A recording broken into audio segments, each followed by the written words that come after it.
yasomesa nti omuntu wayasimula agamba nti alhamdulillah, naye ate gwe amuwulidde ate gwe ogamba otya? Nti yasomesa nti omuntu aba yasimudde agamba nti alhamdulillah, naye gwe amuwulidde ng'akyogedde gwe ogamba otya?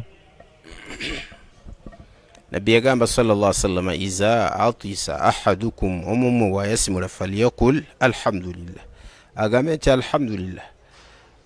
Oluvanyuma yaqulu lahu akhuhu, muganda wa mugamba yarhamukallah, amwanukula nti ki yarhamukallah, Allah akusasire. Ate ono yasimudde namwanukula nti yahdikumullah wa yaslihu balakum, Allah basasire abalungami ate atereze n'embeera zammwe. Bwatyo nabbi yegiriza Muhammad sallallahu alaihi wasallam. Barakallahu fika. Tukubiriza bw'owulira munno nga yasimudde n'akyogera nga naawe omusabira ti yarhamukallah. Wano kano kakulu nnyo. Omuntu bw'abanga yasimudde ebyo byayogera, wabula waliwo ebintu ebitaliiko dhikiri ng'okwayuuya. Nabbi talina dhikiri gye yatuwa, wabula yatugamba nti omuntu bw'aba yayuuya falyadfa'u, yeetangira okuwaasama bwaki nnyo. N'agamba nti kubanga atathaubu mina shaitani, tathaubu sitaani yegikola ki. Waliwo abalaba nti tusobola okuga nti audhu billahi mina shaitani rajim, naye si dhikiri tokireeta nti nabbi bwatu yakola ki, yatugamba alayhi salatu wassalam. Nabwe kityo okukolola tekuliiko dhikiri gye tumanyi nti nabbi sallallahu alaihi wasallam yaga nti omuntu bwakolola tufuna kino na kino. Wallahu ta'ala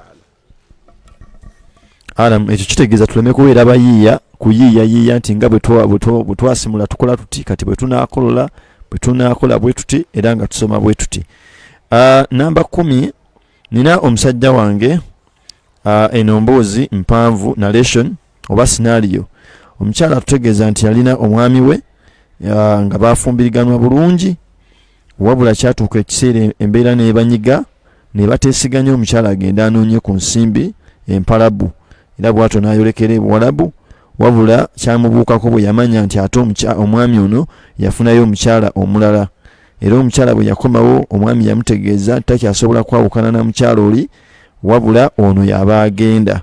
N'ekisinga olumu omukyala nti ate ensimbi ezaali zitetenkanya obulamu e Uganda ate nga yazipakasa, era asuubira nti ze zaawasa ne munne, naye ate omwami amugoba agamba, seeka nsaba kumpa ku magezi, nkole ntya? Qawlu yange ku mukyala agenze n'akola haki ye, newankubadde nga nze siwagira bantu kugenda bweru kunoonya sente empalabu ezo, abakyala bentegeeza. Omusajja tikirina buzibu, naye omukyala okugenda mu nsi zaabo ng'ate olina mufumbo kinene nnyo, ebikutuukako byonna biri wabweru waki wa sharia. Kakati qawlu yange ku sente ezo ngamba nti sente za mukyala, era bw'aba yazimbamu ennyumba ya mukyala, tugamba omusajja aleme kukola buli az'amaanyi awo omusajja omusajja aleme kukola buli az'amaanyi awo omukyala ki haki ye. Tukubiriza omukyala ono bawo wabanga takwagala akute, naye akuddiza eki haki yo. Barakallahu fikum, jazakumullahu khair.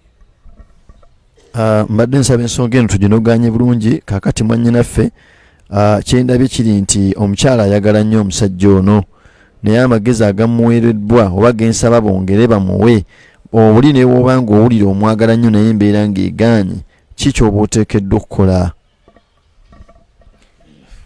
Laavu tebagikaka, laavu tebagikola ki, tebagikaka. Era bw'abanga agaanye yiye ekirala, arudullahi wasi'a, ensi ya Allah ki, abasajja abalala bajja kuwoowa biizinillah.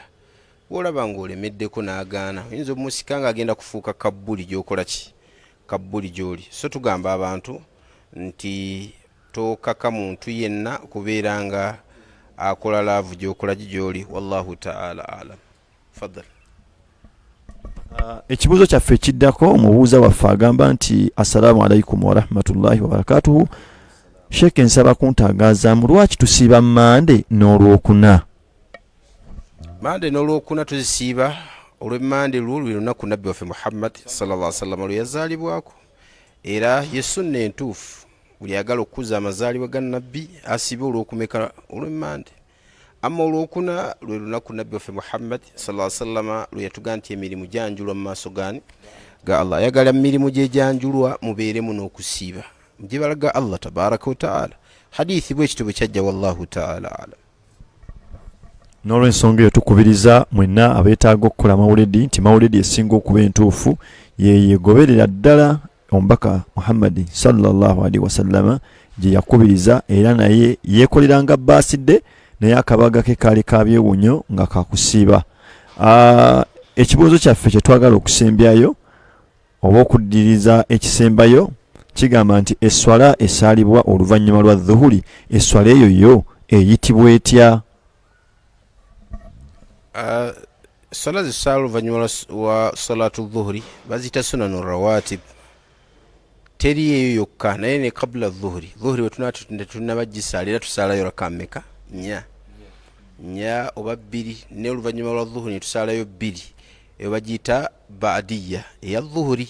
Era oli bw'aba agisadde n'asala n'ennya kabla n'ayongerako ne raka bbiri ng'amaze swala yaki ya magaribi ne swala ya ishai, n'asalayo ne raka endala bbiri nga tanasala swala yaki ya subuhi. Nabbi yagamba nti bana Allahu lahu baitan fil janna, Allah amuzimbira ennyumba mu jjanna. Byombi bibiri. Kakati bannange, ebibuuzo ebyo nga bwe mubiwulidde, omwalimu tumwebaza barakallahu fiika wa jazakallahu khair. Manyi mukyalina ebirala bingi naye mubiteeketeeke bijja kubeera nga bituukako. Mukkirize nga tusemberedde okuggalawo bategeeze nti abadde mu kweditinga n'okukola programu eno moderator waffe mwalimu Embula Kalevu, omugole Ashirafu Birungi, munnamukono n'abadde omuweereza akwasaganya programu oba moderator Musilimu Ramadhani Tambula. Mbagaliza okufaayo ennyo okuyiga eddiini yaffe ate n'okufuba okubeera nga tugissa mu nkola era n'okugumya abakyalina obunafu, kubanga waliwo muganda wange ambuuziza nga mmaze eddalasa ya zuhuri n'aŋŋamba nti bwe mba nkoze bino na bino nga bambi alaga nti akoze bingi nnyo era agambye naye nze Allah ayinza okunsonyiwa, ne musomera etteeka lya Allah tabaraka wa taala lituzaamu amaanyi nga Allah akakasa nti asonyiwa amazambi gonna. Mukkirize mpe omwalimu akole ebigambo ebigalawo, akole closing remarks, ate tubeere nga tugenda ku programu endala eziddako. Assalamu alaikum wa rahmatullahi wa barakatuhu. Alaikum assalamu wa rahmatullah. N'obugambo bwo obutono nsaba Allah tabaraka wa taala atuwe omukisa bye tuyize, Allah atuwe okubeera nga tubikolerako.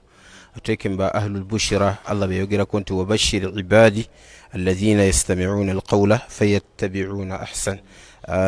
Allah asasire abaddu abawulize ebigambo ne bagoberera ebisinga okubeera ebirungi.